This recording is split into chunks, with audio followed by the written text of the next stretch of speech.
तुपातला लाडू की sugar free barfi? चला sugar free barfi. Okay. शेंगदाणा तेल की सूर्यफूल तेल? घाण्यावरचा असेल तर कुठलंही चालेल, पण त्यातल्या त्यात सूर्यफूल तेल. Okay. Deep fry, shallow fry की air fry? Air fry. Okay. Refined oil की लाकडी घाणं? लाकडी घाणं. हेल्दीएस्ट ऑइल कुठलं? Omega 3 containing olive oil healthiest oil. Okay. दिवाळीच्या फराळातला सर्वात घातक धोकादायक पदार्थ कोणता? जो खूप जास्त ऑइल मध्ये खूप जास्त डीप फ्राय केलेला पदार्थ घातक असं म्हणता येईल. मैदान तळलेला हे जास्त घातक कॉम्बिनेशन.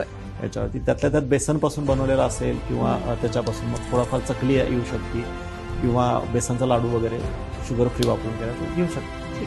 ओके. दिवाळीत सर्वात धोकादायक काय? तेल, मीठ की साखर? तिन्हीचं कॉम्बिनेशन सगळ्यात जास्त धोकादायक याच्यामध्ये. आणि डिपेंडिंग अपॉन तुमचा आजार, जर का तुम्हाला कोलेस्ट्रॉल असेल तर तेल तुमच्यासाठी सगळ्यात जास्त धोकादायक. तुम्हाला जर का डायबिटीस असेल तर साखर धोकादायक, आणि ब्लड प्रेशर असेल तर मीठ धोकादायक, आणि तिन्ही असेल तर काही खरं नाही. काही खरं नाही.